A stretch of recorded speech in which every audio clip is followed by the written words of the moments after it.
Olá! Vamos falar sobre engano. O que será que acontece na nossa cabeça quando a gente mente? Que tipo de personagens a gente assume, às vezes sem nem perceber? E mais importante, qual é o rastro, o traço que a mentira deixa na nossa sociedade? Hoje a gente vai mergulhar fundo nesse universo que é, ao mesmo tempo, complexo e fascinante. Para a gente começar, uma pergunta que parece bem simples, mas que na verdade está no coração da ciência por trás do engano. A gente tende a pensar que sim, né, que mentir é mais difícil, mas por quê? A resposta para isso abre uma janela bem interessante para a gente entender como a nossa mente funciona de verdade. E a resposta tem nome: carga cognitiva. Mentir não é só uma questão moral, sabe? É uma tarefa pesada para o cérebro. Pensa assim: é como se o cérebro tivesse que fazer um malabarismo com várias bolinhas ao mesmo tempo. Tem que criar uma história, lembrar de todos os detalhes dela e ainda fazer com que tudo pareça fazer sentido. Ok, então como é que essa tal de carga cognitiva aparece na prática? É o que a gente vai ver agora.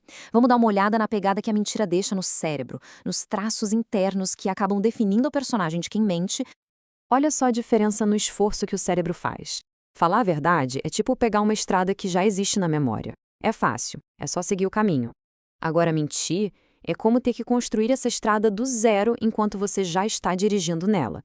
O cérebro precisa inventar uma história, reprimir a verdade para ela não escapar, interpretar um papel e, como se não bastasse, ficar de olho na reação da outra pessoa para ver se ela está acreditando. É uma sobrecarga de tarefas em tempo real.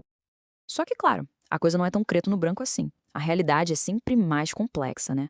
A ciência mostra que até quem está falando a verdade, de certa forma, está atuando um pouquinho. A gente monitora as reações para ter certeza de que estamos sendo entendidos, a gente omite um detalhe ou outro para a história ficar mais direta.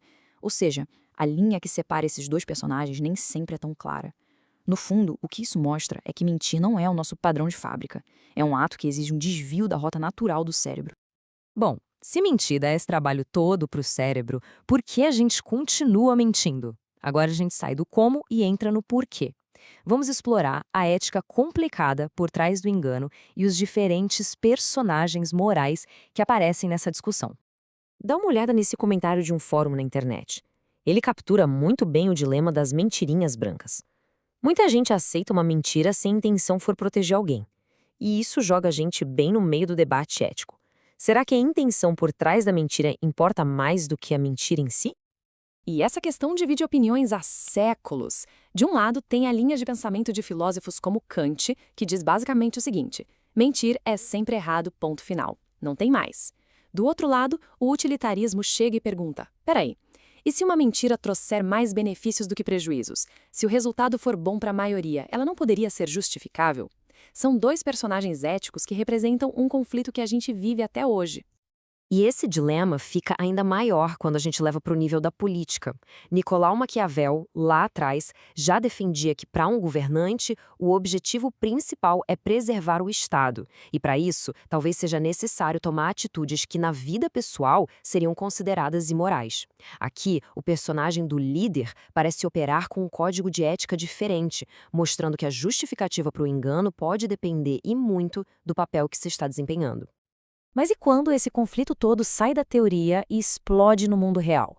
Vamos ver agora alguns exemplos de altíssimo risco, onde essa batalha entre o engano do Estado e a busca pela verdade deixou um rastro legal enorme, definindo o destino de personagens que ousaram desafiar o poder. Chelsea Manning e Edward Snowden são, talvez, os personagens mais emblemáticos dessa discussão moderna. As ações deles, vazando uma quantidade gigantesca de informações secretas do governo, forçaram um debate global. Eles são heróis que expuseram os enganos do poder ou traidores que colocaram a segurança nacional em risco? A principal ferramenta legal usada para processar pessoas como eles é a Lei de Espionagem. É uma lei bem antiga de 1917, criada durante a Primeira Guerra Mundial e que proíbe a divulgação de informações de defesa nacional. É o traço legal, a arma que o Estado usa para enquadrar esses atos. E as consequências são bem reais. Uma única violação dessa lei pode levar a uma pena de até 10 anos de prisão. E não é pelo conjunto da obra, é por cada documento. Para esses personagens, o custo da verdade foi altíssimo, o que mostra que vazar segredos é cruzar uma linha com consequências que duram para sempre. Agora, vamos avançar para o campo de batalha da nossa era, a era digital. Aqui, a tecnologia se tornou, ao mesmo tempo, a ferramenta mais poderosa para o engano e também a melhor arma para a detecção, deixando traços digitais por absolutamente toda parte. E uma das formas mais novas de engano digital nem é intencional, é a tal da alucinação de IA. Isso acontece quando uma inteligência artificial simplesmente inventa informações e as apresenta como se fossem fatos. Nesse caso, a própria IA se torna um personagem não confiável, que mistura ficção com realidade. Mas existe uma forma bem mais maliciosa, o deepfake. Aqui, a IA é usada de propósito para criar vídeos e áudios falsos, mas que são extremamente realistas. Essa tecnologia é um ataque direto à nossa percepção da realidade, tornando muito difícil distinguir o traço do que é real do traço do que é sintético. O que a gente tem hoje, então, é uma verdadeira corrida armamentista tecnológica.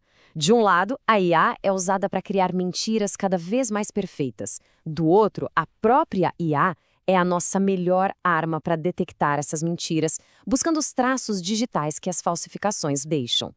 A batalha pela realidade hoje é travada em linhas de código. E com tudo isso, a gente chega ao ponto crucial. Qual é o custo final de tanto engano? É a erosão do caráter da nossa sociedade.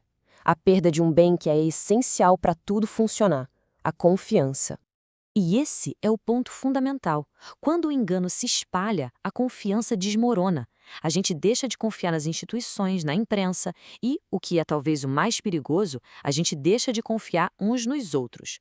E uma sociedade sem confiança é uma sociedade fraturada. Para piorar, a nossa própria psicologia nos torna vulneráveis. Existe um fenômeno chamado efeito da verdade ilusória, que mostra que só de ouvir uma mentira repetidas vezes, o nosso cérebro começa a aceitá-la como verdade. Ele confunde o que é familiar com o que é verdadeiro. Uma mentira ouvida apenas 2 vezes já começa a deixar um traço de verdade na nossa mente. E o custo não é só social, ele é econômico também. Quer um exemplo impressionante? Só as avaliações online falsas, de produtos, hotéis, restaurantes, custam à economia global cerca de 152 bilhões de dólares por ano. Esse é um traço financeiro muito concreto do engano em larga escala. E tudo isso nos leva a uma pergunta final. Em um mundo onde a realidade pode ser fabricada digitalmente, onde os traços da verdade são cada vez mais difíceis de encontrar, a responsabilidade recai sobre nós. Então fica a reflexão. Qual é o personagem que cada um de nós vai escolher interpretar nessa busca constante pela verdade?